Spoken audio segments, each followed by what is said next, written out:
അയൽരാജ്യമായ പാകിസ്ഥാൻ വീണ്ടും അതീവ ഗുരുതരമായ സാമ്പത്തിക പ്രതിസന്ധിയിലൂടെയാണ് കടന്നുപോകുന്നത്.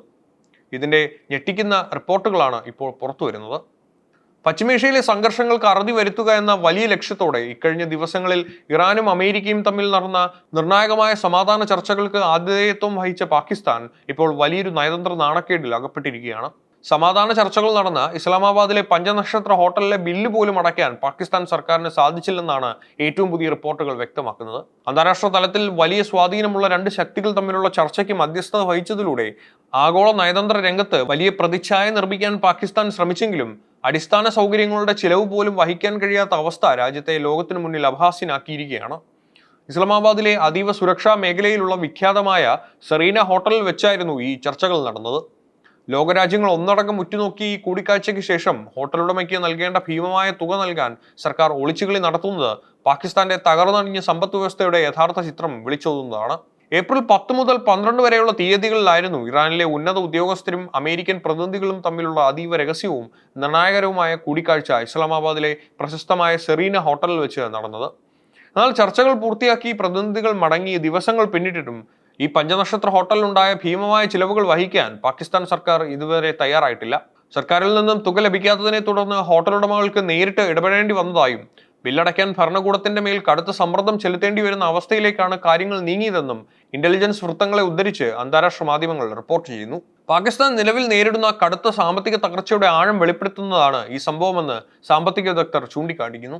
ഒരു അന്താരാഷ്ട്ര ചർച്ചയ്ക്ക് ആതിഥേയത്വം വഹിക്കുമ്പോൾ നൽകേണ്ടി വരുന്ന അടിസ്ഥാന സൗകര്യങ്ങളുടെ പണം പോലും കൃത്യസമയത്ത് നൽകാൻ സാധിക്കാത്തത് ഒരു രാജ്യത്തിന്റെ ഭരണപരമായ പരാജയമായിട്ടാണ് വിലയിരുത്തപ്പെടുന്നത്. അതീവ സുരക്ഷയും അത്യാധുനിക സൗകര്യങ്ങളും ആവശ്യപ്പെട്ടുള്ള ചർച്ചയ്ക്ക് ശേഷം പണം നൽകാതെ ഒളിച്ചുകളി നടത്തുന്നത് പാകിസ്ഥാന്റെ അന്താരാഷ്ട്ര പ്രതിച്ഛായയെയും ഹോട്ടൽ വ്യവസായ രംഗത്തെ വിശ്വാസ്യതയെയും ഒരുപോലെ ബാധിച്ചിരിക്കുകയാണ്. രാജ്യത്തിന്റെ സമ്പദ് വ്യവസ്ഥയെക്കുറിച്ച് ആഗോള തലത്തിൽ തന്നെ വലിയ ചർച്ചകൾ ഉയർത്താൻ ഈ ബില്ല് വിവാദം കാരണമായിട്ടുണ്ട്. ഇത്തരമൊരു ഗൗരവകരമായ അന്താരാഷ്ട്ര വിഷയത്തിൽ പാകിസ്ഥാന്റെ ഭാഗത്തു നിന്നുണ്ടായ വലിയ വീഴ്ച ആഗോള മാധ്യമങ്ങൾക്കിടയിൽ വൻ ചർച്ചയ്ക്കും പരിഹാസങ്ങൾക്കും വഴിവെച്ചിട്ടുണ്ട്.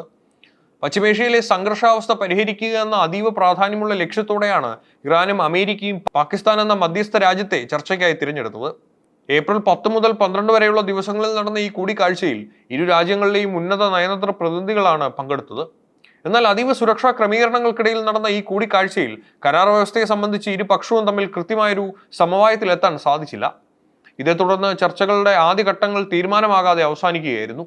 ഹോർമൂസ് കടലിടുക്കിലെ കപ്പൽ ഗതാഗത തടസ്സങ്ങളും ചൈനീസ് കപ്പലുകൾക്കെതിരെയുള്ള ട്രംപ് ഭരണകൂടത്തിന്റെ പുതിയ ഭീഷണികളും അന്താരാഷ്ട്ര തലത്തിൽ വലിയ പ്രതിസന്ധികൾ സൃഷ്ടിച്ചുകൊണ്ടിരിക്കുന്ന പശ്ചാത്തലത്തിലാണ് ഈ ചർച്ചകൾ സംഘടിപ്പിക്കപ്പെട്ടത്. ഉപരോധങ്ങൾ മറികടക്കാൻ ഇറാന് ചൈനയുടെ സഹായം ലഭിക്കുന്നതും അമേരിക്ക ഇതിനെതിരെ സ്വീകരിക്കുന്ന കർശന നിലപാടുകളും ചർച്ചയുടെ പ്രധാന വിഷയങ്ങളായിരുന്നു. എന്നാൽ ആതിഥേയത്വം വഹിച്ച പാകിസ്ഥാൻ ചർച്ച നടന്ന ഹോട്ടലിലെ പണം പോലും നൽകാത്തത് വലിയൊരു നയതന്ത്ര നാണക്കേടായി മാറിയിരിക്കുകയാണ്. ഈ വരുന്ന വ്യാഴാഴ്ച രണ്ടാം ഘട്ട ചർച്ചകൾ നടക്കാനിരിക്കെയാണ് സ്വന്തം രാജ്യത്തെ സാമ്പത്തിക കഴിവില്ലായ്മ ഇത്തരത്തിൽ ലോകമാധ്യമങ്ങൾക്ക് മുന്നിൽ തുറന്നു കാട്ടപ്പെട്ടിരിക്കുന്നത്. ഇത്തരം സാമ്പത്തിക പരാജയങ്ങൾക്കിടയിൽ വരും ദിവസങ്ങളിലെ ചർച്ചകൾക്ക് എത്രത്തോളം ഗൗരവം നൽകാൻ സാധിക്കുമെന്ന ചോദ്യം ഇപ്പോൾ ശക്തമായിട്ടുണ്ട്. അന്താരാഷ്ട്ര വിഷയങ്ങളിൽ ക്രിയാത്മകമായി ഇടപെട്ട് ലോകശക്തികൾക്കിടയിൽ വലിയൊരു നയതന്ത്ര വിജയം നേടാൻ പാകിസ്ഥാൻ ശ്രമിക്കുമ്പോഴും സ്വന്തം രാജ്യത്തെ സാമ്പത്തിക അടിത്തറ എത്രത്തോളം ദുർബലമാണെന്ന കടുത്ത യാഥാർത്ഥ്യമാണ് ഈ സംഭവം ഇപ്പോൾ തുറന്നു കാട്ടുന്നത്. ചർച്ച നടന്ന ഹോട്ടലിലെ ബില്ലടയ്ക്കാൻ പോലും കഴിയാത്ത ഈ അവസ്ഥ അന്താരാഷ്ട്ര സമൂഹത്തിന് മുന്നിൽ പാകിസ്ഥാനെ വലിയ പ്രതിരോധത്തിലാക്കിയിരിക്കുകയാണ്. വരും ദിവസങ്ങളിൽ പാക് രാഷ്ട്രീയത്തിലും പ്രതിപക്ഷം ഈ വിഷയം വലിയൊരു ആയുധമാക്കുമെന്ന കാര്യത്തിൽ സംശയമില്ല. ഇറാൻ US ചർച്ചകളുടെ രണ്ടാം ഘട്ടം ഈ വ്യാഴാഴ്ച നടക്കാനിരിക്കെ സാമ്പത്തിക പ്രതിസന്ധിയും നയതന്ത്ര വെല്ലുവിളികളും പാകിസ്ഥാൻ എങ്ങനെ അതിജീവിക്കുമെന്ന് ലോകം ഉറ്റുനോക്കുകയാണ്.